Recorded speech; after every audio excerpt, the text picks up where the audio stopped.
Amém? Então, fecha teus olhos, curva a tua cabeça. Pai, graças eu te dou pela tua unção nesse lugar, que me capacita, Pai, para falar do teu amor, falar da tua palavra. Eu creio, Pai, em uma unção tão sobrenatural, envolvendo nossas vidas. A minha para falar, dos meus irmãos para ouvir, e a nossa vida para aprendermos e crescermos. Em nome de Jesus, quem crê comigo diz amém. Quem trouxe Bíblia diz amém. É essencial que o cristão venha para a igreja com a Bíblia. Amém? Seja no iPhone, seja no celular, seja a Bíblia manual, como muitos gostam, né? Hoje em dia, a gente está em um mundo tão bom, onde você pode ter uma Bíblia no celular que te dá acesso a muitos livros de estudo. Hoje, quando eu vou dar aula no Rema, quando eu vou sair para pregar, é como se eu tivesse quase todos os meus livros em um único equipamento. Eu posso, numa dúvida, acessar uma informação para trazer mais clareza de um assunto de uma forma bem leve, bem prática. Eu não preciso carregar aquela tonelada de livros. Todavia, nós não podemos nos deixar de apegar à palavra de Deus, manual simples, a Bíblia, porque muitas vezes a gente fica tanto tempo no celular que esquece de manusear a Bíblia, nem sabe mais manusear a Bíblia, amém? Mas eu quero falar um pouco para você nesses dias sobre um texto que está lá no livro de Hebreus, no capítulo 6, abre lá, Hebreus, capítulo 6. Carta aos Hebreus, no capítulo 6. Alguém pode perguntar, pastor, quem escreveu a carta aos Hebreus? Quando você chegar no céu, pergunta ao Senhor. Amém, irmãos? Não tem uma definição de quem escreveu, amém? Bom que alguém escreveu. Se foi Paulo ou se não foi, isso não importa. O importante é que foi escrito, amém? Hebreus, no capítulo 6, verso 1, você que é novo na igreja, capítulo é o número maior e versículos são os números menores que vêm depois. No capítulo 6 do livro de Hebreus, no verso 1, diz assim, por isso, pondo de parte os princípios elementares da doutrina de Cristo. Nessa palavra elementares aí, quem tem a versão que diz básico? Amém? Então, algumas versões de Bíblia dizem os princípios básicos da doutrina de Cristo. Então, essa palavra elementar aí, no seu sentido, até na própria língua nossa, a língua portuguesa, na tradução do nosso idioma, ele vem como uma coisa fundamental, simples ou básico, amém? Que não é uma coisa que é muito complexa para se resolver. Deixa eu explicar isso melhor para você, o que é os princípios elementares ou básicos. Quem aqui na sua casa tem um banheiro? Amém. Um banheiro é uma coisa assim, caramba. Quem aqui tem uma sauna em casa? Aí eu te faço uma pergunta. O que é básico numa casa? Uma sauna ou um banheiro? Amém? Então, por que um banheiro é básico? Amém? Então, entrando num banheiro, quem aqui tem uma torneira, um vaso de ouro? Mas qual banheiro aqui que tem papel higiênico? Então, o que é básico num banheiro? Um vaso de ouro ou um papel higiênico? Então, o que seria básico? É aquilo que todos devem saber. Todos devem saber utilizar. Quem aqui sabe, eu vou fazer a pergunta melhor. Quem não sabe usar um papel higiênico aqui? Alguém aqui não sabe? Para não saber usar o papel higiênico, em que fase você tem que estar? Criança, não é verdade? Não digo nem bebezinho em si, porque bebezinho em si depende do pai ou da mãe para isso. Mas naquela fase que o bebezinho quer ir no banheiro sozinho, quer se achar adultinho, ele tem que ser ensinado pela mãe como ele deve usar o papel. Se ele não for ensinado, ele vai fazer uma maior bagunça naquele banheiro com aquele papel e depois você vai ter que ir lá arrumar tudo aquilo. Então o que é que acontece? Uma coisa que é básica, se eu só não vou saber dela se eu for criança demais. Então, talvez alguns daqui estejam em uma fase bem criança e não entendam o que são os princípios elementares da doutrina básica de Cristo. Mas não é para ser assim a vida inteira. Principalmente se você é graduado do Rema, principalmente se você está congregando na Igreja Verbo da Vida há mais de um ano. Se você está aqui há mais de um ano, já tem um Rema, ou um ano de Rema, ou 2 anos de Rema, já é para você ter algumas informações que vão te fazer não andar mais como uma criança dentro da igreja. que não conhece os princípios básicos da doutrina de Cristo. Vamos dar uma olhada em 6 princípios. Ele não citou muitos, ele citou apenas 6 princípios básicos do que é a doutrina de Cristo. Claro que hoje e domingo eu não tenho como falar dos 6 princípios, mas se você quer saber todos eles, se matricula no Rema, que as matrículas já estão abertas, e aí você o ano que vem vai entrar em sala de aula e você vai ser ensinado dessa matéria, doutrinas básicas, amém? Se não for esse ano que vem, mas com certeza no teu 2º ano ela vai vir para você. Vamos ler novamente a partir do verso 1. Por isso, pondo de parte os princípios elementares da doutrina de Cristo, deixemos-nos levar para o que é perfeito, não lançando de novo a base do arrependimento de obras mortas. Veja, por que ele falou aos hebreus não lançando de novo? Porque ele supunha que os hebreus já deveriam saber disso. Aí ele diz, não lançando de novo. Aí ele fala, primeira doutrina, arrependimento de obras mortas. Fé em ensino de imposição de ressurreição dos e juízo. Pronto. Ele falou essas 6 coisas. Ele falou arrependimento de obras mortas, fé em Deus, ensino de batismo, imposição de mãos, ressurreição dos mortos e juízo eterno, como uma coisa básica. Básica. O que é básica? Que todo mundo deve saber sobre esse assunto. Todo mundo deve saber sobre esse assunto. Ou pelo menos se esforçar para saber sobre esse assunto. Quem aqui não sabe mexer no WhatsApp?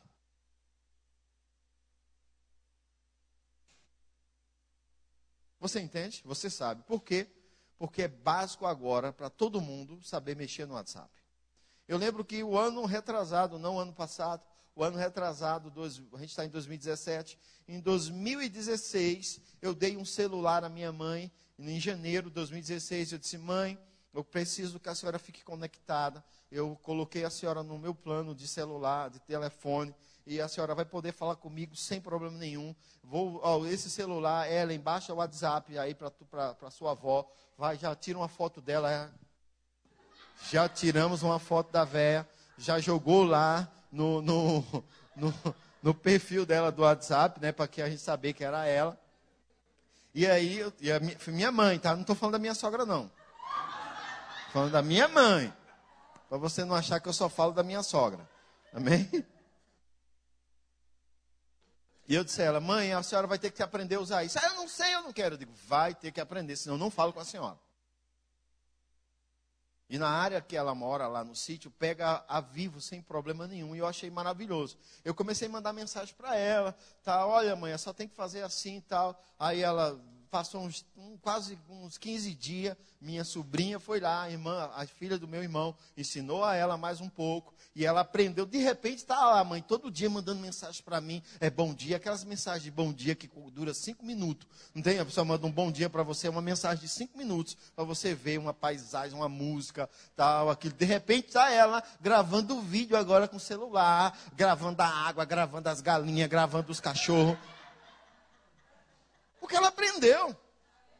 Ela aprendeu nos primeiros meses, ela não queria, ela não me mandava mensagem, mas ela aprendeu.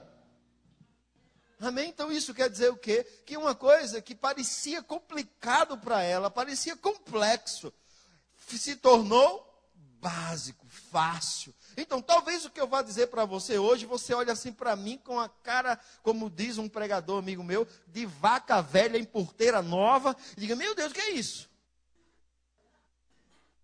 Pastor, o senhor me chamou de vaca. Não, não chamei. Disse cara de vaca, é diferente.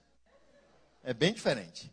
Você entende? Então o que acontece? Nós precisamos entender, e eu vou falar de 2 doutrinas básicas. Hoje, como é quinta, eu vou pegar mais leve. Eu vou começar com arrependimento de obras mortas. Quem sabe o que isso é?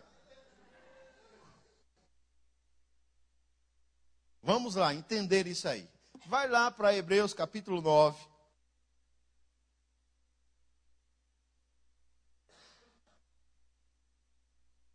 Verso 14.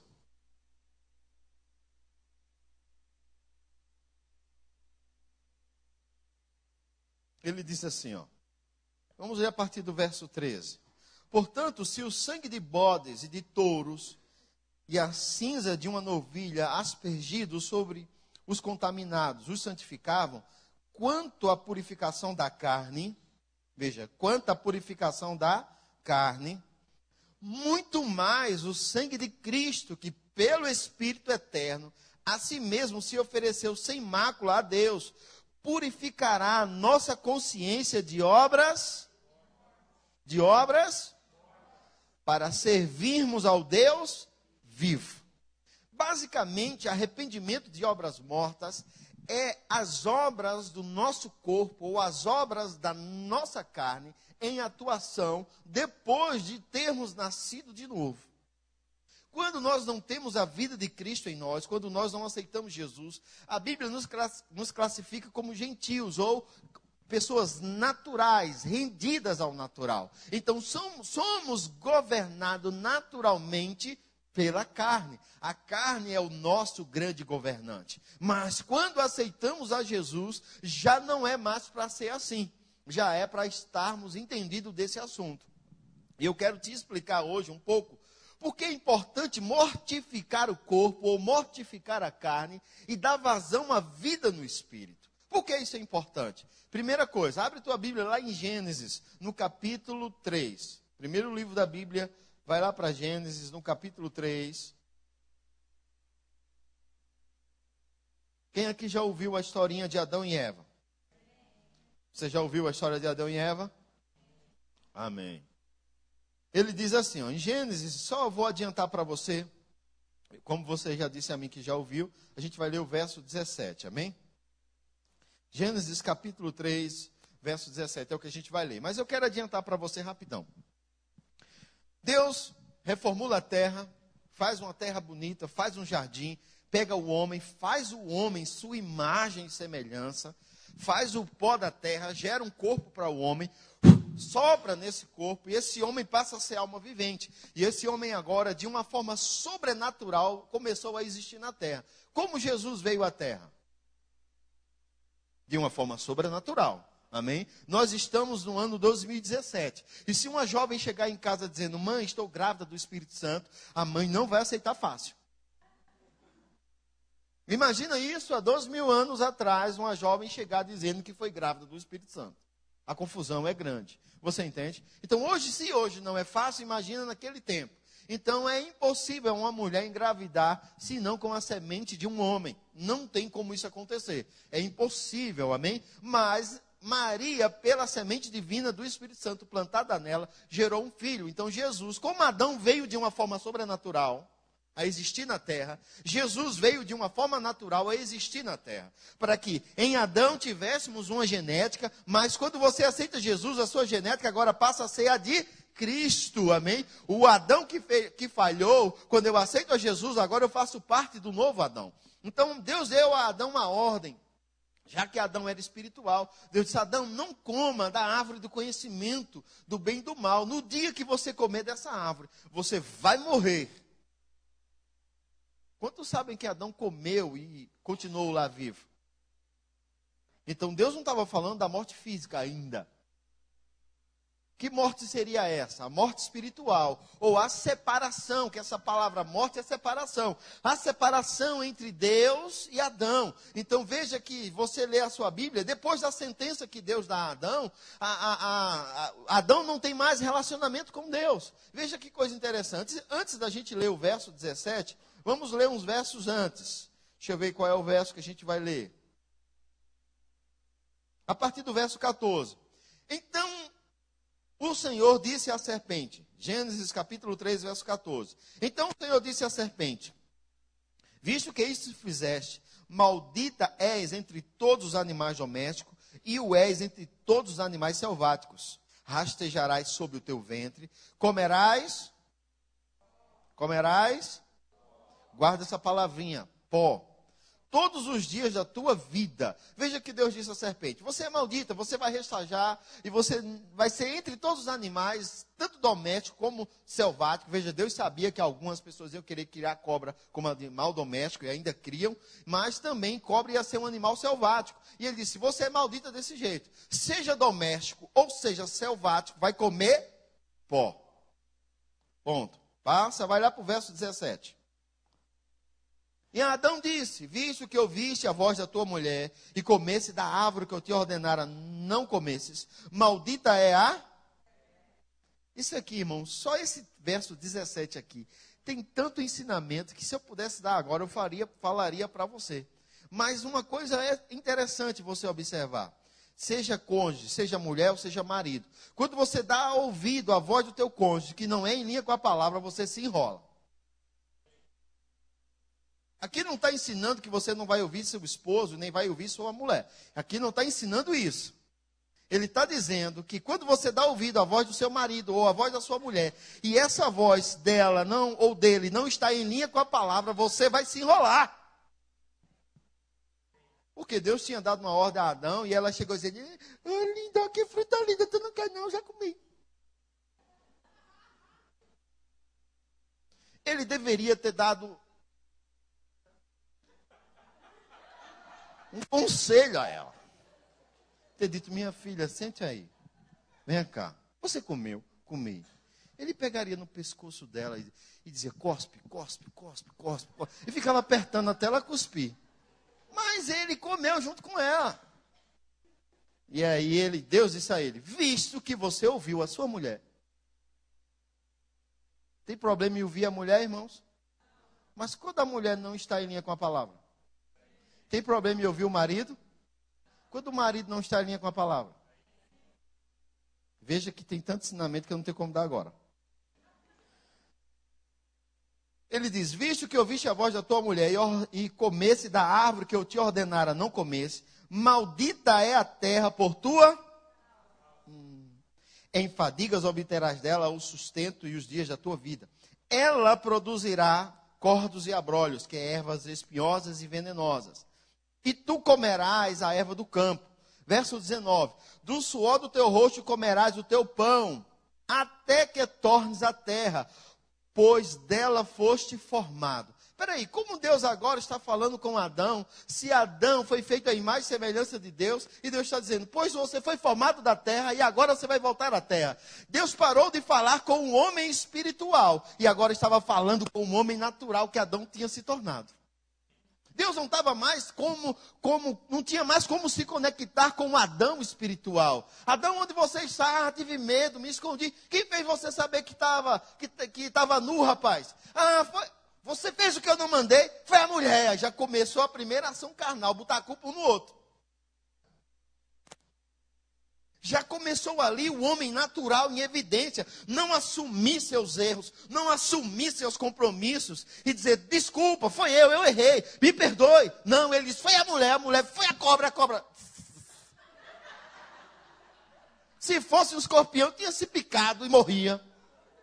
Mas cobra não se pica a si mesmo. Então ela ficou lá, o Senhor deu uma sentença para ela, deu uma sentença para a mulher, e agora disse ao homem. E aí Deus estava falando com o homem natural, disse: você agora vai comer do suor do seu rosto, você vai trabalhar duro, não vai ser fácil a sua vida. Aí Deus diz a ele, pois dela foste formado, porque tu és, e ao pó. O homem agora era uma espécie de pessoa aonde Satanás poderia se alimentar dele. Você concorda comigo que a simbologia de Satanás na Bíblia é a serpente? 3 amém. Aleluia. Quem aqui concorda? Se não concordar, não tem problema não. Pode discordar, você é livre no Senhor, só não abra a boca. Mas discorde por dentro. Você concorda que quando a Bíblia está falando da serpente, ela está dando uma simbologia do diabo? Sim, irmãos, ela está dando uma simbologia. Porque não só a Bíblia está dando, como a Bíblia em Apocalipse fala que a antiga serpente, Satanás, atribui que a antiga serpente era o próprio Satanás em operação. Está dizendo que a serpente, você vai comer pó. Quem aqui já viu alguma serpente comendo barro? Ela come o quê? Carne. Ela come carne. E tem uma característica, irmão, da serpente, de uma cobra. Não adianta jogar um animal morto para ela. Ela não come. Se você cria uma cobra, quem cria cobra sabe disso. Não adianta botar um animal morto para ela, um pedaço de carne. Ela instintivamente só vai pegar carne viva. Viva. Por quê? Porque o diabo não pode mais te pegar, porque agora você é morto. Arrependimento de obras mortas. Porque senão o diabo continuaria te pegando. Mas ele não tem mais força para te pegar, porque agora você, Paulo disse, não vivo mais eu, mas Cristo vive em mim. E a vida que eu vivo agora, eu vivo ela pela fé no Filho de Deus. Morro para Cristo. Ele começa a mostrar a importância de nós mortificarmos o corpo, porque à medida que a minha vida, se eu continuo morto na minha carne, o diabo não tem acesso à minha vida. Mas se eu trazer vida à minha carne, o diabo vai prestar atenção e vai ver que as áreas da minha vida, ainda que eu trouxe vida carnal, ele vai se sentir forte para vir se alimentar, irmãos. E quando ele se alimentar da minha carne, ele vai começar a reinar naquela área da minha vida. Por quê? Porque eu dei, já que eu morri. Já que eu fui crucificado com Cristo. Quando eu aceitei Jesus, crucificado, morto. Não vivo mais. Mas eu ainda posso dar vazão a alguma obra carnal. E o diabo vai querer se alimentar disso. Porque o Senhor disse a ele, essa ordem foi de Deus para ele. Você vai comer pó. Traduzindo, você vai se alimentar de tudo que o homem fizer de carne. Vai ser alimento para você. E você vai ter força para brigar com ele. Vai ter força para cumprir nele aquilo que você tem para ele, que é 3 coisas básicas que o diabo vem fazer na vida de uma pessoa. Você conhece João 10:10, né? Que é o quê? Matar, roubar e destruir. Não propriamente nessa ordem, porque se viesse nessa ordem, já acabaria no matar, né? Mas o que ele puder fazer primeiro, ele faz. Matar, roubar e destruir. Essa é a finalidade do diabo. Essa é a finalidade dele para com o homem. Mas se o homem não der a ele nenhuma vazão carnal, essas ações malignas não podem ser executadas. É interessante que a Bíblia vai falar lá em Gálatas, eu quero que você vá lá para Gálatas no capítulo 5. Gálatas capítulo 5. Aleluia. Quem achou diz amém. Capítulo 5 de Gálatas, a partir do verso 13. Ele diz assim: porque vós, irmãos, foste chamado à liberdade. Conhecereis a verdade e a verdade? Diz que você foi chamado à liberdade. Aí ele diz: porém, não useis da liberdade para o quê? Para dar ocasião à carne. Sede antes servos um dos outros pelo amor, porque toda a lei se cumpre em um só preceito: amarás ao teu próximo como a ti mesmo. Se vós, porém, vos mordeis e devorais uns aos outros, vede que não sejais mutuamente destruídos. Verso 16. Digo, porém, andai no e jamais satisfareis a concupiscência da... Veja, o que seria andar no Espírito? Vou te dar opções de resposta, claro. Andar no Espírito seria uma pessoa que anda... ela vê cão em todo lugar. Sinto uma pressão aqui. Tem um cão ali. Você andar no Espírito? Não, irmãos. Andar no Espírito não é tão pouco andar por aí dizendo que fez, que não fez, que deixou de fazer. Isso não é andar no Espírito. Andar no Espírito é cumprir princípios do que Gálatas aí, capítulo 5, verso 22 diz: amor, alegria, paz, longanimidade, benignidade, bondade, fidelidade, mansidão e domínio próprio. Isso é andar no Espírito, que eu não vou falar hoje, claro. Eu vou apertar sobre as obras da carne, amém? Então veja como doutrina básica é importante para mim e para você. Aí ele diz: andai no Espírito e jamais, diga jamais. O que é jamais? Precisa de tradução? Se eu digo jamais, a gente tem essa mania de dizer com os nossos filhos: jamais faça isso. Aí ele vai e faz. Vontade de matar a criança. Porque ele ainda não entende. Mas quando você diz que uma coisa não é para acontecer, irmãos, é para que ela não aconteça. Porque se ela acontecer, vai trazer consequências. Quando você diz ao seu filho para não fazer uma coisa e ele faz, não é porque você é maligno, é porque você já amadureceu ao ponto o suficiente para entender que se ele fizer aquilo, ele vai ter problema. Então, quando Paulo disse, jamais satisfaça a concupiscência ou o desejo forte que a carne tem. Essa palavra concupiscência significa desejo incontrolável. Mas em quem está no mundo, quem está em Cristo, não. Esmurro o meu corpo, trago ele à servidão do meu espírito, para que pegando aos outros eu não me encontre reprovado. Então, essa falta de controle é para o mundo, não para mim, para você. O mundo que anda nessa concupiscência desenfreada. Eu e você não. Eu e você recebemos a vida de Cristo. Eu e você recebemos a vida de Deus. E podemos dominar sobre a carne. Então o apóstolo Paulo está dizendo, nunca satisfaça o desejo da sua carne. Porque ele vai dizer, porque a carne milita ou luta contra o espírito e o espírito contra, porque são opostos entre si. Para que não façais o que porventura seja o vosso querer. Mas se sois guiado pelo Espírito, não estáis sobre a lei. As obras da carne são conhecidas. Eu gosto da versão que diz são manifestas. Aí ele cita várias: prostituição, impureza, lascívia, idolatria, feitiçaria, inimizades, porfias, ciúmes, iras, discórdias, dissensões, facções, invejas, bebedices e glutonarias e coisas semelhantes a estas, a respeito das quais eu vos declaro, como já outrora vos preveni, que não herdarão o reino de Deus os que tais coisas praticam. Veja que ele citou inúmeras obras da carne. Amém? Vamos voltar para Gênesis, no início. Deus disse a Adão que ele ia ter uma consequência na vida dele, todo aquele problema lá. E aí, Deus, você não vai ver mais Deus conversando com Adão. Não há registros bíblicos mais de Deus conversando com Adão. Com quem Deus começa a conversar? Eu sei que eu fiz uma pergunta difícil. Vamos ler a Bíblia, já que eu fiz uma pergunta que você não sabe responder. Vamos ler a Bíblia. Gênesis capítulo 4.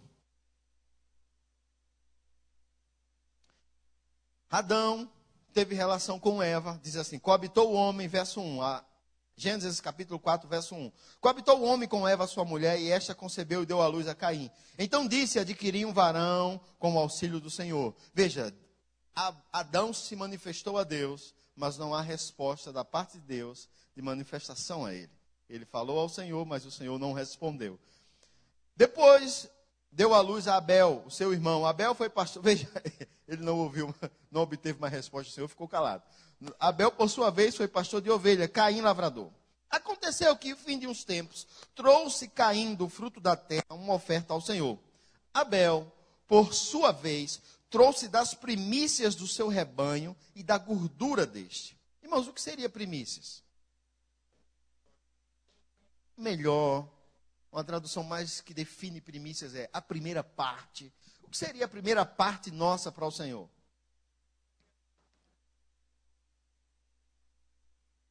A primeira parte sua para o Senhor, porque muitos não entendem, seria você pegar aquilo que o Senhor tem te honrado e você tirar o dízimo.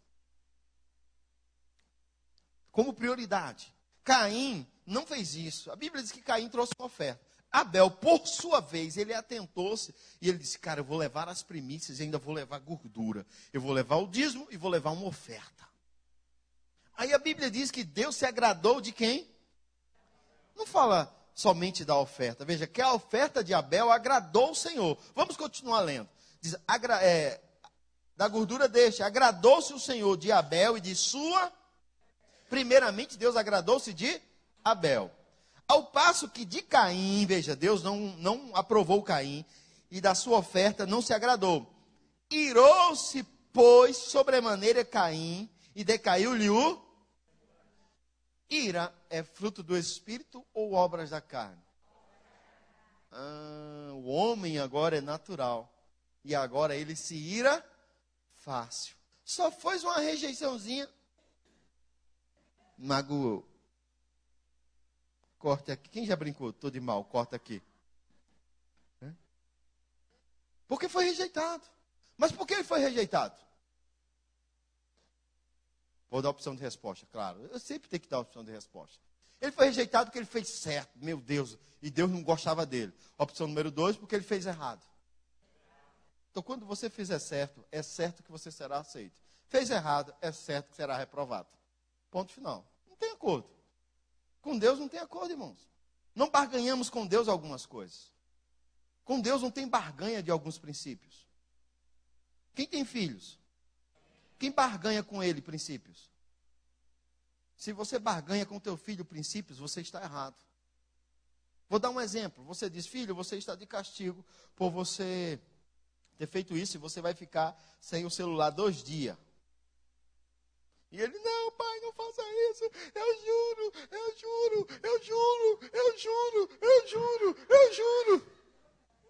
E aí você olha para ele e aquele eu juro dele move teu coração. E você pega e devolve o celular a ele. Sabe que você está treinando um ótimo político para o nosso país? Um corrupto. Porque você deu um comando, irmãos. E ele conseguiu um meio de burlar uma lei que você criou para ter um benefício antes do tempo. O nome disso, no dito popular, é corrupção. Então você está treinando um presidente excelente, um governador excelente, um prefeito excelente. Pare com isso. Se você disse que é 2 dias, irmão, são 2 dias. E se ele vier barganhar com você, você diz, quer um acordo, meu querido? Vamos fazer um acordo. Como você está tentando me corromper, eu vou acrescentar mais 1 dia. Era 2, agora é 3. Quer barganhar mais? E aí você ensina outro princípio para ele, que quando uma lei é estabelecida, ela não pode ser quebrada, ela não pode ser rompida, ela tem que ser vivida. Porque você é a representação de Deus dentro da tua casa, para a tua família. E se você quebra leis, irmãos, porque teu menino já... Você está criando algo que vai te destruir lá na frente. Parece duro, mas é a verdade. Então ele tem que entender. Pastor, é que eu fui duro. Deixe passar essa fase. E da próxima vez, quando você for sentenciá-lo a algo, tenha mais cuidado. Tenha mais cuidado. Tenha mais cuidado. Não diga, a vida inteira, você vai ficar sem celular o resto da vida. Por que você falou isso? Não vai acontecer. Eu vou arrancar a sua orelha. Você vai arrancar a orelha dele? Não vai, então não diga. Não diga nada que você não vai fazer. Porque ele vai ouvir Deus. E a voz de Deus inicial dele é você. E ele está associando você à autoridade, a Deus. E talvez ele não reconheça Deus como autoridade. Porque você não representa isso para ele. A Bíblia diz aqui que Caim, como o cururu que você toca nele assim. O que é que acontece com o cururu quando você chuta ele? Ele enche. O baiacu que você toca nele. Ficou na carne. Ficou na carne. Viu o que Deus falou com ele? Então lhe disse o Senhor: Caim, meu amor, o que é que você tem, meu querido? Você é uma pessoa tão boa, tão maravilhosa. Ô, bichinho, tá bom. É aceito. Tem isso aí? Vamos lá, vamos ler. Então lhe disse o Senhor: por que andas irados? E por que decaiu o teu semblante? Você está feliz? Estou feliz por dentro, acho. Felicidade por dentro. Não, irmãos. Se você está feliz, teu rosto avisa. E se você está irado, teu rosto também avisa. Cara, está chateado? Não, estou bem. Tá? Estou vendo que você está bem. Vou acreditar na sua palavra, meu querido. Seu rosto avisa, irmãos, como você está. O rosto de Caim avisou como ele estava. Por que o seu semblante caiu, meu querido? Deus chamou ele para uma conversa. Não foi o pastor, não foi o vizinho, foi Deus. Aqui nós estamos falando de Deus tendo uma conversa com o homem. Então lhe disse o Senhor: por que andas irado? E por que decaiu o teu semblante? Se procederes bem, não é certo que serás aceito? Se procederes bem, não é certo que serás aceito? Se todavia procederes mal, eis que o pecado jaz e o seu desejo será contra ti. Mas pede para o teu vizinho ajudar. Tem isso aí? Você está lendo, né? Mas o quê? Quer dizer que é você quem domina. Esse conselho que Paulo dá, diz, olha, há um desejo de ódio dentro de você, mas cabe a você dominar. A carne luta contra o espírito e brigam. E aí, para que você não faça o que é sua vontade, você tem que conhecer a palavra. Você tem que saber o que a palavra está dizendo. E aí você se posiciona da palavra, se enche da palavra. E aí você domina sobre a carne. Primeiro homem aqui, Deus chamou ele para uma conversa. Disse, você errou. Se você fazer certo, você vai ser aceito. Você errou. Se você fizer certo, você vai ser aceito. Mas tem uma ira aí dentro de você. Cumpre a você dominar sobre ela, viu? Deus disse, cumpre a você dominar sobre ela. Quantos sabem o que Caim fez? Verso 8. Disse Caim a Abel, seu irmão, vamos ao campo. Estando eles no campo, sucedeu que se levantou Caim contra Abel, seu irmão, e quando ele deu vazão à carne dele, que obra apareceu? Vida e vida em abundância? Ou morte e corrupção? Porque a Bíblia diz que aqueles que andam na carne vão gerar para si morte e corrupção. Mas o que anda no espírito, vida e paz. E eu estou dizendo a você que quando uma obra da carne se manifesta, um autor aparece. Da mesma forma que quando eu ando no espírito, Deus aparece. Deus é honrado, Deus é glorificado. Quando eu ando na carne, um outro ser aparece. Quem foi que apareceu aqui? Jesus disse, o ladrão vem para roubar, matar. O que aconteceu aqui? Uma ação de Deus ou do diabo? Por causa de quê? Uma obra carnal. Se Caim tem ouvido a Deus e tem dominado sobre a carne dele, segurado a carne véia, como a gente fala lá na minha terra, segurado a carne véia, e tem dito, carne você quer, vou fazer o seguinte, eu vou dar um presente a meu irmão, eu vou pegar umas frutas boas aqui, eu vou pegar umas guaviras aqui na minha terra, eu vou pegar umas carambolas, eu vou levar para ele, mesmo que eu estou tricando os dentes, eu vou, porque a Bíblia diz que eu devo fazer dessa forma, e aí se ele tivesse feito isso, ele tinha feito o quê? Promovido vida e paz, e não morte, irmãos.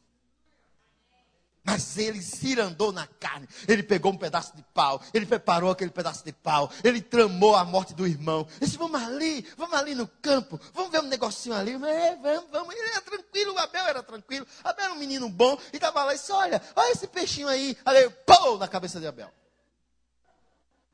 Tramou, irmãos, a carne tem disso, a carne trama, a carne gosta de orquestrar as coisas para que lá na frente ela possa arrumar um meio de dizer que não foi ela, de se safar fora, porque ela é do maligno. E você, se não dominar sobre ela, você vai ter problema. Mas a história não para aí, irmãos, porque Deus continua querendo restaurar o homem, por mais distante que o homem vá, irmãos, Deus sempre dá um meio de alcançá-lo se Ele quiser. Eu gosto de uma frase do que o pastor Bandi disse, você nunca pecou a tal ponto que Deus não possa limpar você. Irmão, não existe nível de pecado que eu e você possamos entrar, que Deus não nos alcance e não nos trate, se quisermos. Se quisermos. Se quisermos. Porque Deus chama Caim. Verso 9, disse o Senhor a Caim, onde está Abel teu irmão? Irmão, quem perguntou isso a ele? Quem? Qual foi a resposta dele para Deus? Ele respondeu, não sei, acaso sou tutor do meu irmão? Ou responsável por ele? Protejo eu ele? Veja o que aquele homem, irmãos, respondeu para Deus. Ele estava tão envolvido na obra carnal, que Deus tentando dar a ele um dito de misericórdia, dizendo a ele, filho, como é que foi isso? Não sei. Você chega na cozinha, está tudo bagunçado, farinha de trigo para tudo que é lugar, o menino todo sujo. Quem fez isso? Não fui eu. Será que você é imbecil o suficiente para não ver que foi ele?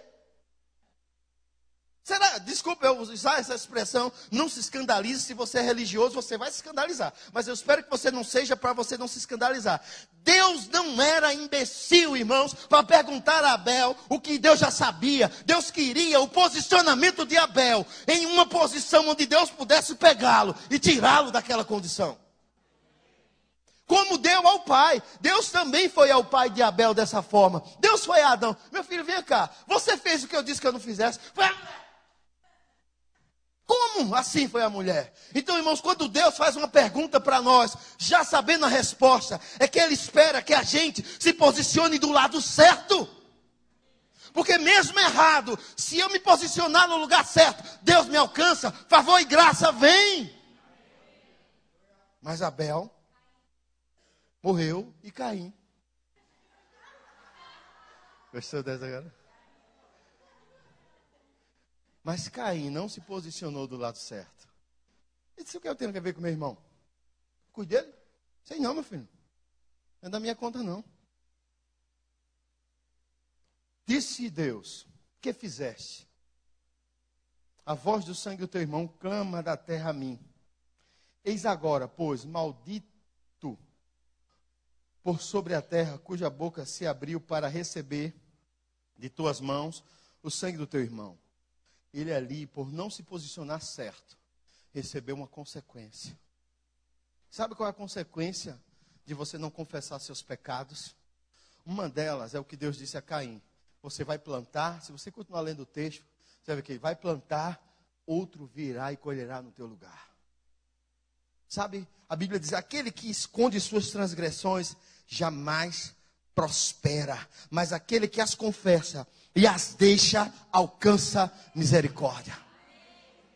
Era isso. Caim não sabia disso ainda, porque Salomão não tinha escrevido essas verdades ainda. Mas essas verdades vieram do coração de Deus para a vida de Salomão. Deus já sabia disso, era para Caim ter observado o pai que ele tinha, que era Deus, que estava tentando cuidar dele, trazer ele para uma realidade, não fazer ele caminhar na carne.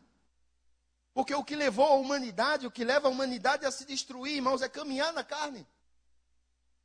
Jesus veio para que essa escravidão do pecado que nos governava, que dominava sobre nós, já não domine mais. Quando eu aceito Jesus, a Bíblia diz, o pecado já não tem mais domínio sobre vós.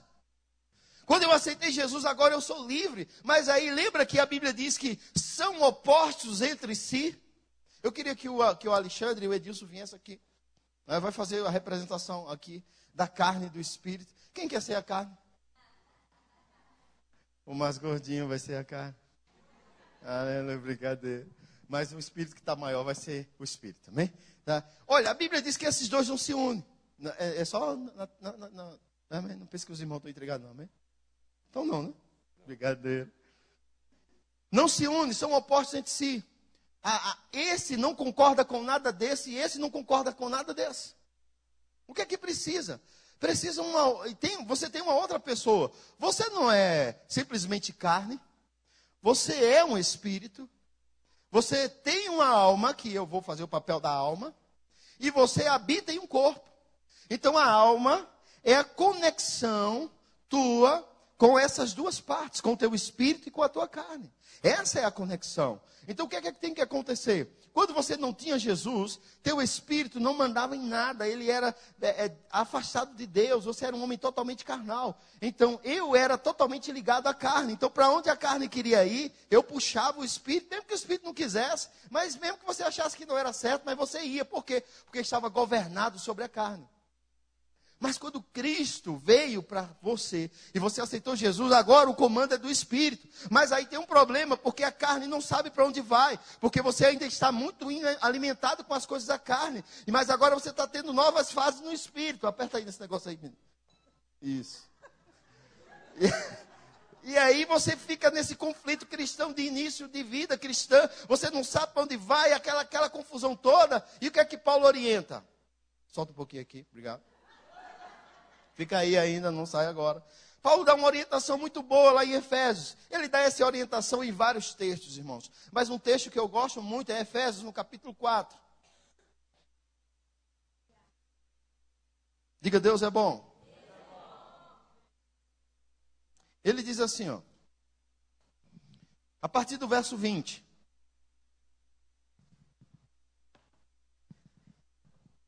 Mas não foi assim que aprendeste a Cristo. Paulo está falando aos Efésios, capítulo 4, verso 20. Não foi assim que aprendeste a Cristo, se é que de fato o tendes ouvido e nele foste instruído. Segundo é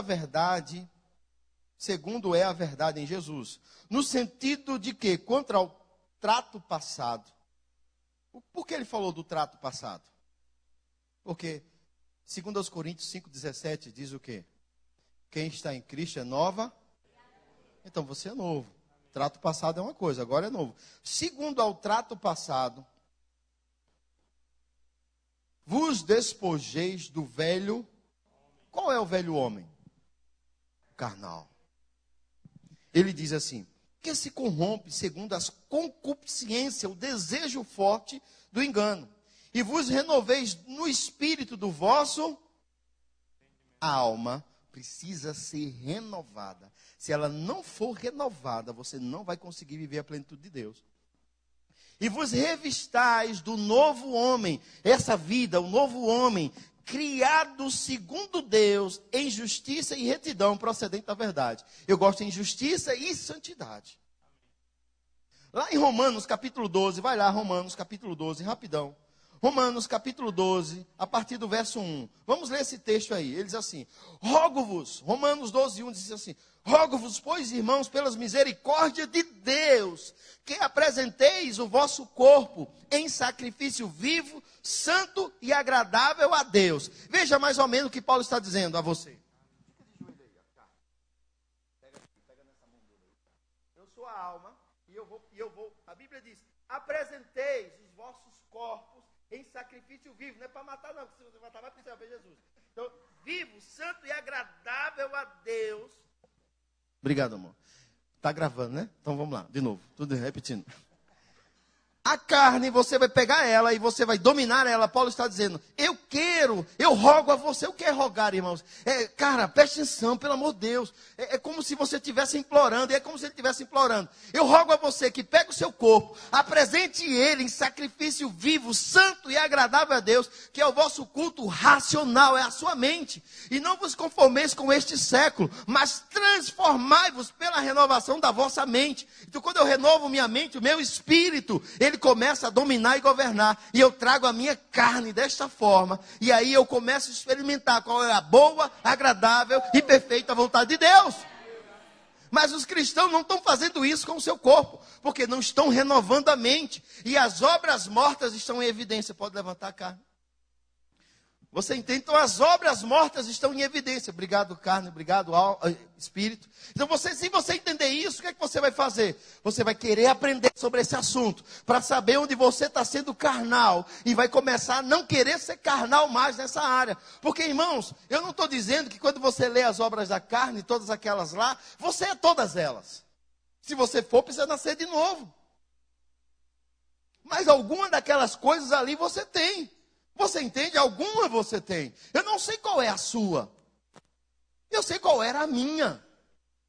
Eu sei qual era a minha obra da carne. Quando eu não tinha Jesus, eu sei qual era a minha obra da carne. Você entende? A minha obra da carne era a ira. Eu era um homem que eu me irava fácil. Eu queria brigar com as pessoas. Eu queria dar murro nas pessoas. Eu queria agredir as pessoas. Eu queria matar as pessoas. E eu aceitei Jesus, e você acha que eu saí pulando feito um Bambi na rua? Hoje é um novo dia. Não, irmãos, eu era aquele homem ali, e se eu não aprendesse a dominar a minha carne, eu não ia prosperar em Deus. Eu não tinha todas as obras da carne operando em mim, evidentemente. Eu não tinha. Mas algumas eu tinha. Eu não era um homem glutão. Minha esposa sabe disso. Nunca fui um homem glutão. O que é um homem glutão? É a pessoa que come além da conta. Nunca fui. Eu nunca fui um prostituto. Depois que eu casei, irmãos, eu nunca mais, eu vivia atrás de mulher quando eu não tinha namorada. Mas quando eu comecei a namorar com Célia, que eu firmei um namoro sério com ela, acabou meu problema com isso. Porque agora eu tinha minha namorada. Quando eu me casei, é que zerou mesmo. Mas quando eu não tinha Jesus, não. Eu passou na rua, carimba. Mas não tinha Jesus, meu irmão. Você entende? Mas com Jesus não. Então eu tinha outro defeito, eu era bebarrão. Mas aí quando eu aceitei Jesus, eu lutei sobremaneira para não deixar a bebida me governar. Mas em lutar contra a bebida, que era uma coisa que era mais prejudicial para mim, eu não dominei minha carne no início, na questão da ira. Então eu continuei aquele homem grosso, bruto, ao ponto que uma mulher que não era nem cristã, ela veio me perguntar se eu era crente. Porque eu tratava as pessoas mal no trabalho. Bom dia. Não respondia. Não respondia. Rapaz, por que você não dá bom dia? Eu não como de bom dia de ninguém. Eu respondia isso para as pessoas. Você acha isso decente, irmãos, para um cristão? Para a pessoa que está no mundo ainda vai, mas para um cristão, não se relacionar com os outros? A família da minha esposa tinha uma raiva de mim, um medo de mim, tudo que eles me viam Satanás. De fato, eu andava com ele em algumas áreas. Mas o que eu decidi? Mudar. E daquele dia que aquela mulher, eu me senti Balaão, sabia? Quem conhece a história de Balaão? Onde uma jumenta falou com ele. Irmãos, não se sinta maravilhado quando Deus falar com você de uma forma sobrenatural. Me pergunte por quê? Porque a forma comum dele falar já não está sendo suficiente. Então ele está bem chateado com você. Se Deus usar um jumento para falar com você, se Deus usa pessoas que você nem conhece para te trazer uma mensagem, significa que ele está bem pensativo com relação a você, porque você não está ouvindo ele. Então aquela mulher ser usada não foi assim, oh meu Deus, como Deus me ama. Não, ele de fato me ama, mas ele já estava por aqui comigo, de não andar segundo ele me criou para andar. Eu era carnal. E sabe o que aquela mulher me disse? A minha patroa, ela olhou para mim, ela disse, ninguém aqui gosta de você. Eu pensei que era o homem mais amado dessa empresa. Ela disse, ninguém gosta de você. Sabe por que eu mantenho você aqui? Porque você é um bom funcionário. Você faz as coisas que eu peço e executa. Mas entre a comunhão da empresa, entre o bem-estar da empresa e você, vai chegar uma hora que eu vou preferir o bem-estar da empresa. Ou você muda, Gilmar, ou eu vou demitir você. Cara, fui para casa pensando naquilo. Quase não almocei direito. Voltei do almoço, batendo o ponto. Eu disse, bom dia, pessoal. Boa tarde. Pessoal, quê? Boa tarde. A Gilmar está dando boa tarde. Ganha na Mega Sena, Gilmar? Ódio, raiva. E aquilo virou um hábito, irmãos, que chegou o dia que aquela mulher, sabe o que ela fez com o marido dela? Me entregou a gerência da empresa. Você não daria a gerência da empresa para alguém que todo mundo odeia. Você só daria a gerência da empresa para alguém que as pessoas gostam dele, se relacionam bem com ele. Porque no natural você quer que a empresa avance, prospere e cresça. Então, verdadeiramente, por andar no Espírito, eu consegui reverter aquela ação maligna do inferno e mudar a minha imagem dentro da empresa. Foi no outro dia, eu cheguei... Tarará! Não, irmãos, levou meses. Eu mudei no outro dia? Também não. Muitas vezes, quando alguém vinha me perguntar algo, irmãos, quando você está familiarizado com uma situação, irmãos, é fácil você identificar. Olha um jarro, olha o negócio de água e olha o copo com água. Beleza, você olhou, bateu. Mas quando uma pessoa não está familiarizada com aquele ambiente, você diz, pega ali para mim a água. A pessoa, que água? Aonde? O copo com água, aonde? E às vezes ele está tão nervoso, tão envolvido por uma situação nervosa, que a coisa está na frente dela e ela não consegue ver. Eu já vivi situações como essa, de estar nervoso. Imagina aí, você chega para conversar com uma pessoa que você já sabe que ele é brabo, que ele vai dar um coice em você, você já chega assustado. E a pessoa diz, Gilmar, o que é? Onde está a peça tal? Aí, ó, vem aí. Cara, uma prateleira cheia de peças, cheia de informação. Aonde, mano? Aí, cara, tá escrito aí, não tá vendo não? Segue a ordem aí, ó. Tá vendo aí? Tá na tua cara, cara. Tá burro, tá cego, miséria. Vem cá, ele chegava lá. E a pessoa, Aqui, ó, e aqui, tá vendo? Não. Ninguém queria me perguntar as coisas. Quando eu mudei, Gilmão, tá tal coisa, eu, tá aí, cara, bem, aí aonde?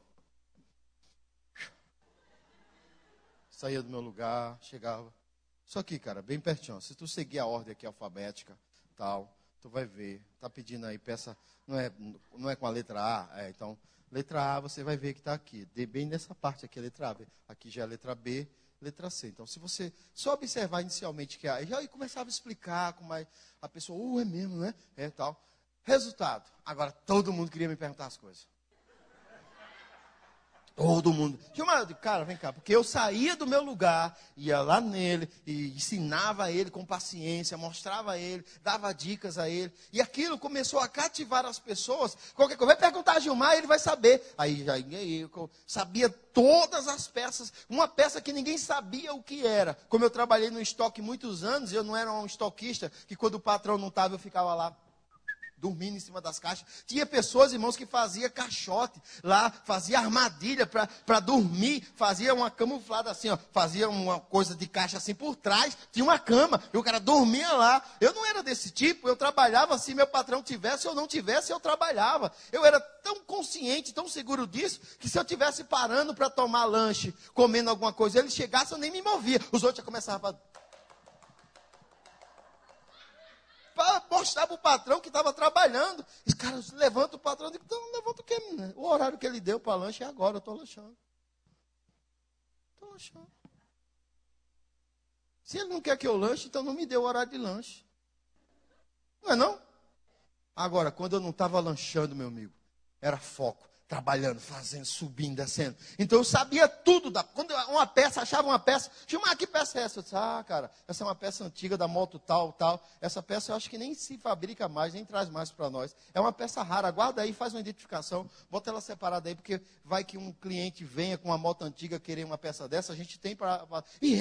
guarda aí. Então eu conhecia as peças, eu conhecia tudo. Quando eu cheguei ali, eu comecei a entender aquelas coisas. E quando eu vi uma peça antiga de moto que nem estava sendo mais fabricada, eu guardava, porque eu conhecia. Então eu comecei a ter um autoconhecimento sobre aquela situação e eu passei a ser consultado pelas pessoas. Porque eu mudei. Eu deixei de ser carnal nessa área e passei a me tornar um homem espiritual. Qual é a obra da carne que você precisa mudar? Enquanto você não mudar, irmãos, essa obra da carne, o diabo sempre vai usar ela para prejudicar a sua vida. Sempre vai usar ela para trazer detrimento ou para trazer destruição à sua vida. Mas quando você decidir mortificar essa área, vai mudar no outro dia? Não. Hoje, pastor, pensei que ia mudar no outro dia. Eu também. Mas graças a Deus que a Bíblia é atribuída a uma semente. Que quando plantada, regada, cresce, floresce e dá o fruto. Se não fosse assim, ninguém andava nas obras da carne. Sabe por quê? Porque quando você plantasse a semente da carne e já colhesse, você não plantaria mais. Mas você planta, nada aconteceu. Aí você, rapaz, aleluia. E aí você, igreja, carnalidade. Igreja, carnalidade. O diabo só olhando. Quando você se esquece e fica mais na carne, ele vem, pum! Por quê? Porque na primeira vez que você foi na carne, nada aconteceu. Nada. É muita falta de sorte. Né? Na primeira que você faz, toma uma atacada. Mas pode acontecer também. Mas no geral, nós nos tornamos carnais, irmãos. Por quê? Porque a primeira pessoa que eu tratei mal na empresa, a minha patroa não chegou para mim. Aquela pessoa talvez nem foi falar para ela. A segunda pessoa que eu tratei mal, ela também não veio falar para mim. Depois de meses, anos, tratando as pessoas mal, a minha fama começou a correr. Porque se na primeira que eu tivesse tratado mal, eu tivesse sido chamado no gabinete, no setor, como é que se diz? No administrativo lá, no recursos humanos. E Gilmar, vem cá, vá falar com a psicóloga da empresa. Por que você tratou seu companheiro mal? Você acabou de tratar seu companheiro mal. Puxava a câmera lá, mostrava eu tratando o cara mal, tal. Com certeza eu não teria evoluído tanto na obra da carne. Mas eu não fui repreendido. Ninguém viu. Eu fui deixando. Era uma coisa só minha, pessoal minha. E eu eu sou assim, nasci assim, vou morrer assim. E eu não tomei consciência que eu deveria governar naquela área. Mas na igreja eu tinha meus autocontrole. Porque eu sabia que se eu perdesse o controle na igreja, o pastor ia ver e dar um ataque em mim. E aí eu ficava querendo pegar os irmãos na igreja. O pastor lá. Mas mesmo até na igreja eu era tido como grosso. O diácono Gilmar passa por ele. Bebo não entrava na igreja, irmão. Pensa, quer falar com o pastor? Quer falar com quem? Quer falar com o pastor. Cara, você quer Jesus? Quer falar com o pastor? Eu dizia, tá bom, vem cá. Já catava ele aqui. Saía relando ele na parede assim. Pastor tá ali, vai lá, na outra esquina, o pastor tá lá. E se você vir para cá, eu dou um cacete. Diácono! Tratando as pessoas assim que chegavam. Uau! Um dia um chegou com a sacola. Quero entrar aí. Cara, eu vou botar uma cadeira para você. Quero sentar lá na frente. E aí citou até versículo bíblico. Sabe que esses bebos vêm, tudo conhece a Bíblia. Não faça acepção de pessoa. Eu digo, de pessoa não, de bebo sim. Diácono, irmão. Mas Deus foi tratando. Foi tratando. Ao ponto que, de fato, eu melhorei 99%. Por que não melhorou 100%? Porque a Bíblia diz que o que confia na carne está enrolado. Então eu não dou moral à minha carne. Nada. Ela vive chaveada. Essa área da minha vida vive chaveada. E todas as vezes que eu tenho que resolver alguma coisa, tenho maior bronca, eu passo um dia orando. Pai, eu sou manso, eu sou manso, eu sou manso. Em nome de Jesus, eu sou manso, eu sou manso, eu sou manso. E aí eu vou resolver aquilo. Por quê? Porque eu sei, irmãos, que se alguém me confrontar em determinadas áreas, talvez eu não me controle. Então o que é que eu faço? Eu evito aquilo, eu evito o confronto, eu evito o choque, porque eu sei as minhas limitações. Se você não sabe as suas limitações, você ou é um bobo, ou é um abestalhado, ou é os dois juntos. Porque quem é que não sabe as suas limitações? Quem é que não sabe, irmãos, quanto tem no bolso e vai sentar num restaurante? Quem é que não sabe quanto tem na conta no banco e vai sentar num restaurante? Dependendo de quanta tem na conta do banco, você não vai olhar, irmãos, os pratos que tem, não. Você está olhando os valores. E você está olhando lá os valores. Não, está tranquilo. Então, você está olhando e você chega num valor e você olha lá, alface. Você, rapaz, eu estou numa dieta, eu quero só alface. Você entende? Você faz isso ou não faz? Ah, faz não, vai essa bombadão.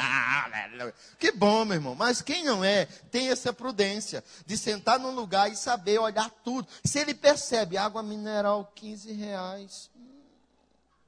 Rapaz, é o seguinte, rapaz, eu não vou comer não. Obrigado. Você se levanta, meu irmão, e vai lá no tio Luiz. Você entende? Porque você sabe quanto você tem no bolso. Mas espiritualmente, as pessoas não sabem a limitação que tem. E vivem brincando com o pecado, como se o pecado fosse instrumento de brinquedo de criança. Vivem passeando na carne, para lá e para cá, na área que você gosta mais. Onde você deveria dominar a sua carne e trazer ela à submissão do teu espírito, para que você, quando tivesse a vida cristã, não fosse prego em reprovação. O apóstolo Paulo disse, se alguém poderia confiar na carne, essa pessoa sou eu, porque nasci de hebreu, eu sou hebreu de hebreu. Eu, quanto à lei, fui fariseu, seguidor da lei. Eu crucifiquei a minha carne quando ainda nem tinha Cristo, mas não considero essas coisas. Eu considero agora a minha vida em Cristo. Então, meu irmão, Paulo, sabe o que ele estava querendo dizer? Antes de ser crente, eu já vivi uma vida de crente. Porque tem pessoas, irmãos, que sabem dominar a sua carne. Eu deixei de fumar, irmãos, antes de ser cristão. Eu fumava escondido, meu pai dizia, vá acender o cigarro, mas não trague não. Talvez você nem sabe o que significa. Tragar era dar aquela puxada, era só para acender o cigarro para ele. Mas menina... E comecei a fumar com 7 anos. E fumava escondido, fumei escondido muitos anos. Aos 14 anos parei de fumar escondido. Agora estava fumando abertamente. Bebida, meu pai com 7 anos me deu cachaça. Homem toma cachaça. Mas aí foi empurrando cachaça e a cachaça ficou saborosa para mim. Meu Deus, que rapaz. Dá uma cerveja aí para lavar. Vivi todas essas coisas, irmãos. Mas o cigarro eu deixei antes de ter Jesus. Eu era um homem que falava palavrão. De 5 palavras que eu falava, 6 era palavrão. Porque um pensamento que eu pensava não falar, mas era um palavrão. Aí o que é que eu decidi como pessoas, cara, não é decente para mim. As pessoas que viviam no meu convívio diziam, Gilmar, cara, nós não temos mais como andar contigo. Tu fala muito palavrão, cara. Toda vez eu disse a ele, toda vez que eu falar um palavrão, faz um sinal.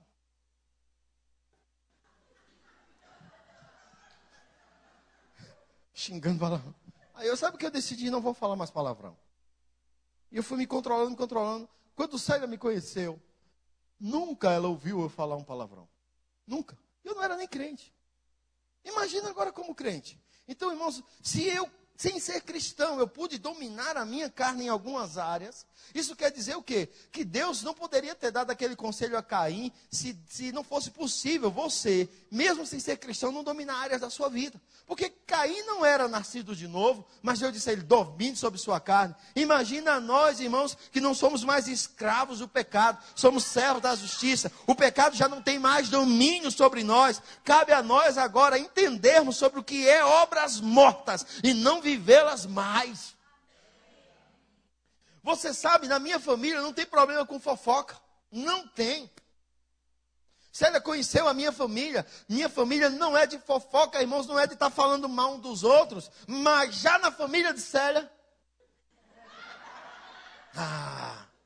um dia eu cheguei lá num domingo para almoçar, e a minha sogra, falando do filho dela, o filho mais velho,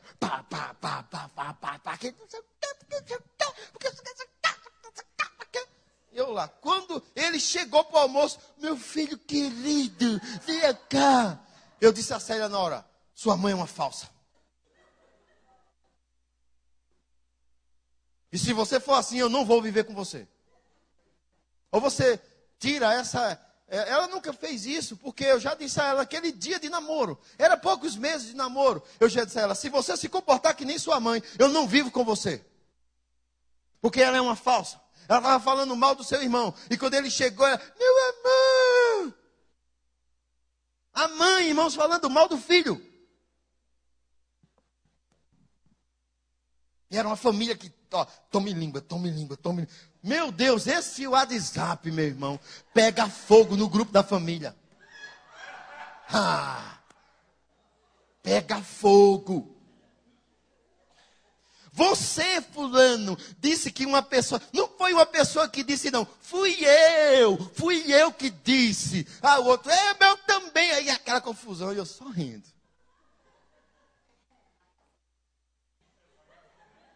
Você entende, irmãos?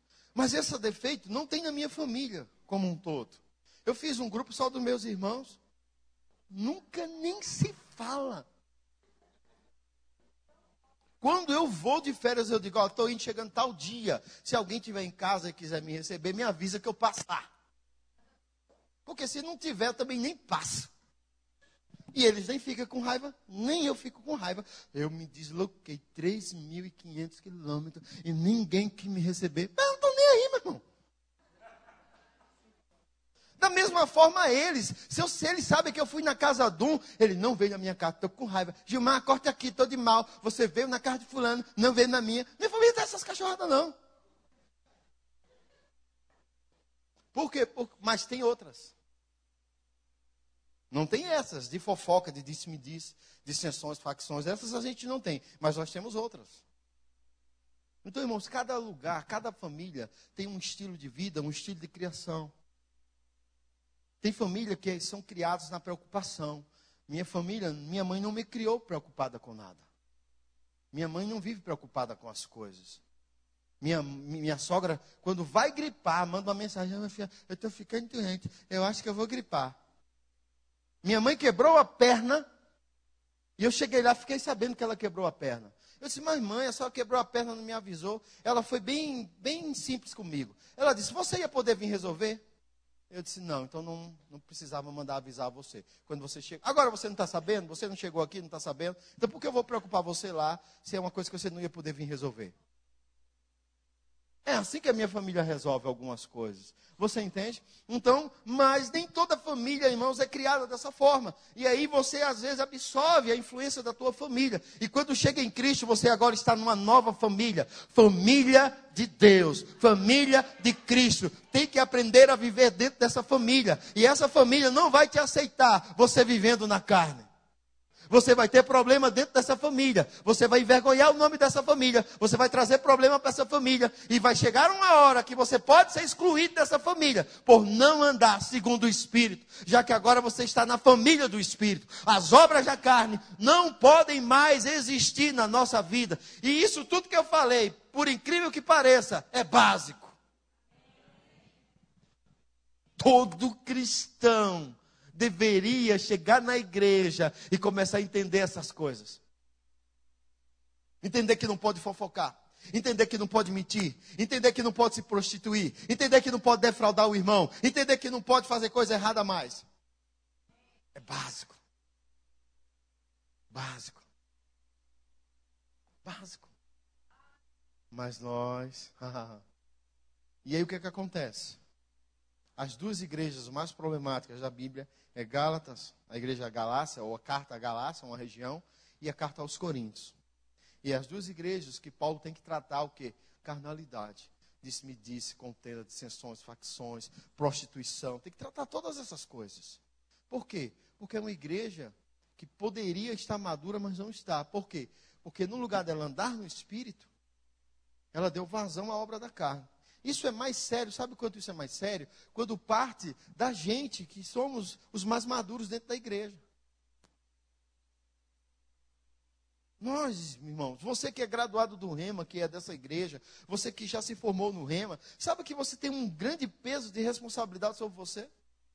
Para influenciar esses novos que estão chegando, pessoas novas, como esse grupo que eu estou vendo ali. Lá na igreja que eu estou agora, quando chega irmão novo, eu já chego ele, já chamo ele, irmão, vem cá, tudo bem com você? Sou o pastor, beleza, olha. Tem aquele irmão ali, veja, mire, olhe bem para o rosto dele, grave. Aquele outro ali, grave também. Eles vão chegar até você e vão pedir dinheiro emprestado e não vão pagar. Então eu estou aqui há 2 anos e meio, eu estou tendo problema com esses dois irmãos, desde que eu cheguei. Já conversei com eles, mas isso não se resolve. Então, eu só estou avisando a você. Não venha me reclamar que ele pediu dinheiro a você, e você emprestou e ele não quer pagar. É balela. Pastor, o que aconteceu? Aquilo que o senhor falou aconteceu. Eu digo, é claro que aconteceu. Por isso que eu estou lhe avisando. Então, como pastor na igreja, eu tenho que avisar algumas coisas. Aos irmãos novos que estão chegando. Principalmente quando aquele irmão chega e para um carrão. O olho do irmão vai... Oi, irmão, seja bem-vindo. Irmão, seja bem-vindo. Irmão, você está aqui. E aí já vai fazendo amizade. Aí eu chamo o irmão e já dou a dica. Como pastor, eu não quero ter problema com aquele irmão. Amém? Porque aquele irmão não quer andar no espírito, mas ele quer andar na carne. Então, como eu não tenho um problema generalizado, Então eu vou nele pessoalmente e já dou uma dica. Pastor, por que você não excomunga esse irmão da igreja?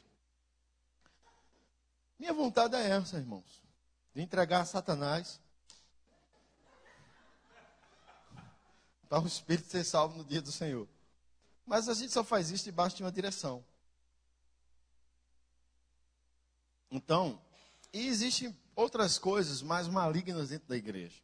Existem algumas obras da carne que são literalmente malignas, porque elas provocam uma destruição maior. Amém? E geralmente as áreas que mais estão tratadas nessa área são as áreas de prostituição. Elas são mais tratadas com severidade pela gravidade do que elas provocam dentro da igreja. Então a gente precisa observar algumas coisas.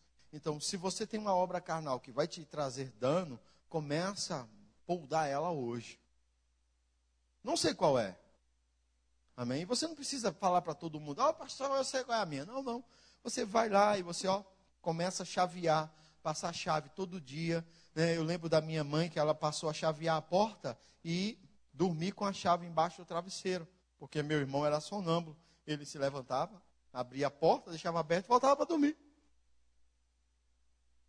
Sonâmbulo. O que minha mãe começou a fazer? Chavear a porta, tirar a chave e guardar num lugar que ele não pudesse ter acesso. Então, sua carne, meu querido, ela é meio assim, sonâmbula. Se você não chavear ela e não guardar, não amarrar ela quando ela for dormir, quando a lua cheia chegar, é bom que quando a lua cheia chegue, você esteja bem presinho. Porque vai virar lobisomem, vai fazer desgraça por aí. Então o que é que você tem que fazer? Chavear ela, guardar ela. Porque foi isso que o apóstolo Paulo nos ensinou. Eu esmurro o meu corpo e trago ele à servidão do meu espírito. Quem deve comandar é a nova vida, a vida no espírito. E não mais as obras da carne. E aí quando eu ando na carne, corrupção e morte são gerados para a minha vida. E para a vida daqueles que estão perto de mim. E para a vida de toda uma geração da qual eu poderia alcançar. Mas por que eu não alcancei? Porque no lugar de eu andar no espírito, eu andei na carne. Veja, irmãos, quanta geração Adão prejudicou por causa do andar na carne. Veja quanta geração Caim prejudicou por andar na carne. Mas houve um homem que decidiu viver no espírito. E veja quantas vidas ele alcançou. E aqueles que decidem andar no caminho dele, ele disse, quer vir após mim? Pegue a sua cruz e siga-me. O que é pegar a cruz? Tem muita gente que acha que é um filho com problema, é um marido com problema, é uma esposa com problema, é uma sogra. Não, não, essa não é cruz, irmãos. Não é. Sabe o que é cruz? É os teus desejos, que você vai ter que dominá-los. Porque o que fez Jesus ir até a cruz? Eu sei que ele foi lá por causa dos nossos pecados. Mas o que levou Jesus à cruz foi ele dominar-se a si mesmo, porque ele não queria ir para a cruz. Ele disse, Pai, se possível, passa de mim, mas a minha vontade não. Você pode ter um desejo aí latente dentro de você, querendo sair. Mas você diz, você não vai sair. Vai ficar o que Deus está dizendo. E aí você sabe o que Deus diz, então fica fácil. Porque você não anda nesse desejo. Mulher que gosta de usar de roupa curta, coladinha demais, feita em chacrete. Ninguém lembra, você não é do tempo das chacretes, né? Mas era uma mulher perigosa. E aí você quer botar aquela roupa porque agora você fez cirurgia, você botou 200 gramas de silicone não sei aonde, e você agora quer aparecer porque botou 200 gramas de silicone em cima, 1,5 kg embaixo, e aí você quer mostrar para todo mundo esse silicone. E aí o Senhor diz, não faça isso. E aí você bota uma roupa mais folgada, tal, porque você não quer aparecer para as pessoas. Você não quer, não é por causa de você. Será que não é lícito você usar a roupa que você quer? É, mas por causa do Evangelho, você decide pagar um preço. Você não anda na carne, irmãos, porque algumas coisas não seriam lícitas, não. Você não anda na carne porque, dependendo da situação, pessoas não vão ver você e o Evangelho de forma lícita. Veja que Paulo diz sobre comida. Ele diz, todas as coisas me são lícitas. Eu posso comer o que quiser. Mas se você vai comer algo ou beber algo que escandaliza o teu irmão, Paulo diz, manda o seu irmão se danar e coma. Ele diz isso. quem conhece o texto sabe que ele diz: não coma, não por causa de você, mas por causa do seu irmão. Então, existem coisas, irmãos, que não seriam pecados, não seriam erradas, mas eu não faço, não por causa de mim, mas por causa do meu irmão. E eu tenho que aprender isso. Se eu estou no Senhor e eu quero ganhar pessoas para Cristo, eu tenho que entender que algumas obras da minha carne não podem dar vazão a ela, porque se elas saírem, vão atrapalhar a vida de pessoas. Você já imaginou um pastor estourado? Você já imaginou eu como pastor danando a mão no focinho das pessoas dentro do gabinete? Porque a vontade que dá às vezes é essa. Um rapaz foi casar com a esposa, né, já vivia com ela há um tempo, foi casar, chegou diante do juiz e disse assim: juiz, como vai ser a partição de bens aqui? Nada para ela, nada para ela. Veio falar comigo: pastor, eu queria falar com o senhor, porque eu queria ser com o senhor, a minha mulher está ali no carro chorando, sabe? E eu fui no cartório para casa com ela, e ela está ali no carro chorando, e eu queria ver com o senhor como é que eu faço, porque, como é que é esse negócio de divisão de bens? Eu disse: meu querido, é o seguinte, do que você tem para trás, certo, pela lei que nada pertence a ela. Mas daqui para frente, do casamento para frente, tudo que vocês construírem vai ser seu e dela. E é? É porque eu disse lá no juiz que ela não tinha direito a nada. Eu olhei para ele e disse: olha, meu querido, a Bíblia me manda lhe aconselhar como um pai, já que o senhor é de idade. E se eu só fosse um jovem, eu ia aconselhar o senhor como um irmão. Mas eu vou dizer ao senhor: o senhor é um avarento. Porque meu pai, eu posso dizer isso, que meu pai era um pouco que nem o senhor, um pouco avarento. E sabe onde meu pai está? Com 7 palmos de terra na cara. E eu disse a ele: quando eu cheguei aqui há 2 anos e meio atrás, o senhor nem falava e puxava de uma perna. Porque o senhor teve um câncer, um tumor na cabeça, e fez uma cirurgia, e o médico deu ao senhor 1 mês de vida. Mas hoje, por causa da palavra, o senhor está andando, dirigindo, voltou a trabalhar na sua profissão. E agora o senhor está, a sua primeira mulher já deixou o senhor por causa de avareza, e o senhor ainda está com avareza? Eu disse: o senhor reconhece que foi Deus que livrou o senhor? Reconheço. Eu digo: foi Deus? Bom, se Deus não tivesse livrado, o senhor tinha morrido há 2 anos atrás. O que o senhor estava com ele enterrado? Cadê as suas fazendas, que o senhor está aí brigando por elas? Cadê as suas coisas, que o senhor tinha levado alguma coisa? Não. Talvez nem na sua fazenda você tinha sido enterrado. Tinha sido aqui nesse cemitério velho podre, que o cemitério de morte é horrível. Então, meu querido, o senhor que sabe como é que o senhor quer conduzir essa nova chance que o Senhor lhe deu. E eu peguei o relógio, eu peguei o celular, e eu abri o cronômetro para ele, e eu acionei o cronômetro. Eu digo: olha, está vendo aqui o que está acontecendo? O cronômetro está rolando. Mas de alguma forma, o que acontece, irmãos, quando você aciona o cronômetro do relógio? Ele começa a contar, não começa? Vou fazer aqui, ó, para você ver. Ele começa a contar, ó, cronômetro. Quando você começa, ele começa a contar, ó. Tá vendo? Aí, ó, o diabo veio e tocou na vida dele. O cronômetro parou. Eu disse: olha, seu cronômetro parou. Mas Deus é tão bom e tão misericordioso que ele reiniciou o senhor.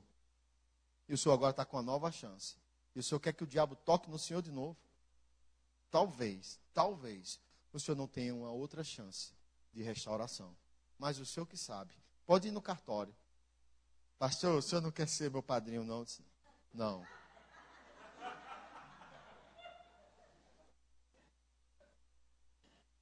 Eu disse: não quero, meu querido, porque primeiro que eu vou viajar, tenho umas coisas para resolver, e né, eu posso até orar pelo senhor no seu casamento, mas vá em paz. Eu vou lá, vou resolver isso, né, pastor? Eu digo: não, vá. Carnal, irmãos. Avareza é obra da carne. Você entende que a gente... E sabe o que acontece com uma pessoa carnal? Dependendo do nível que ela esteja, ela não reconhece mais conselho. Ela não reconhece nem a voz de Deus falando com ela. Porque Caim reconheceu a voz de Deus? Não. Caim estava tão consciente que estava certo, que Deus perguntou: cadê seu irmão? E se eu, sei lá, sou todo meu irmão, mentindo para Deus. Você pode entrar num nível tão alto na carne, que você mente para você mesmo, e você convence você mesmo da sua mentira. Para todo mundo estar vendo que aquilo é errado. mas você se convenceu que aquilo é certo. Do nível carnal que você entrou. Uma criança, sabe que quando somos muito carnais, não conseguimos distinguir da mão direita para a mão esquerda? Jonas, quando foi a Nínive, que aquela cidade era tão carnal, tão prostituída, e Deus trouxe juízo para Nínive, uma palavra de juízo. E Jonas começou a pregar com raiva, nem queria ir, mas quando foi, desceu a lei, arregaçou com a cidade. O rei disse, pelo amor de Deus, isso é sério demais, vamos nos arrepender, pessoal. Todo mundo vestindo saco, cinza na cabeça, pega os animais também, veste os animais de saco, cinza em todo mundo. Aí Jonas subiu no monte, agora o fogo vai descer do céu, vai consumir tudo, aleluia. Nada aconteceu. Ele ficou brabo, irado. Deus disse, meu filho, será que eu não vou ter compaixão de uma pessoa que não sabe entre a mão esquerda e a mão direita? Mas por que Deus teve compaixão de Nínive? Porque ela era carnal e não sabia a diferença da mão esquerda para a mão direita? Ou porque ela se arrependeu? Porque se arrependeu. Mas uma pessoa que está muito carnal, de fato, ela não sabe a diferença da mão direita para a mão esquerda. E ela não aceita conselho. Não aceita orientação, não aceita correção, não aceita nada. E é perigoso para mim e para você. Nos mantém em uma obra carnal. Ela vai destruir a minha vida e vai destruir a sua vida. Pastor, o senhor já foi carnal? Claro que já, irmãos. E se eu não cuidar, eu me torno. Então, por que eu falei primeiramente sobre obras da carne hoje? Porque domingo eu vou falar sobre fé em Deus. E tem muita gente querendo viver uma vida de fé, andando na carne. E não vai dar certo. Se você quer viver um nível de fé extraordinário, tem que mortificar a carne. Os homens de fé na Bíblia e fora dela, que não foram relacionados lá, como Kenneth Hagin, T.L. Osborne, Smith Wigglesworth, todos os que não foram relacionados na Bíblia, é porque eles viveram um nível de fé extraordinário. Foi porque decidiram não viver na carne, mas viver constantemente no Espírito. Então eu vou falar sobre fé em Deus no domingo. Mas eu não poderia jogar um fundamento da fé para você sem não jogar primeiro um comportamento que muitos cristãos estão tendo e achando que vão ter favor de Deus, onde na verdade estão à beira de um juízo e não de um favor. Irmãos, por muitas vezes eu andei à beira do juízo de Deus e não do favor de Deus. Por quê? Porque eu era carnal. Mas, irmãos, da mesma forma que você é carnal, você pode também se tornar espiritual. Como? Vivendo no Espírito. Andando em amor, em domínio próprio. Porque uma obra da carne, qualquer obra da carne pode ser dominada por um fruto chamado domínio próprio. Domínio próprio. Aquele relógio está certo? Que hora acaba o culto aqui, pelo amor de Deus? Meu Deus, vamos acabar o culto. Para não ser uma obra da carne. Para o culto continuar no Espírito, amém?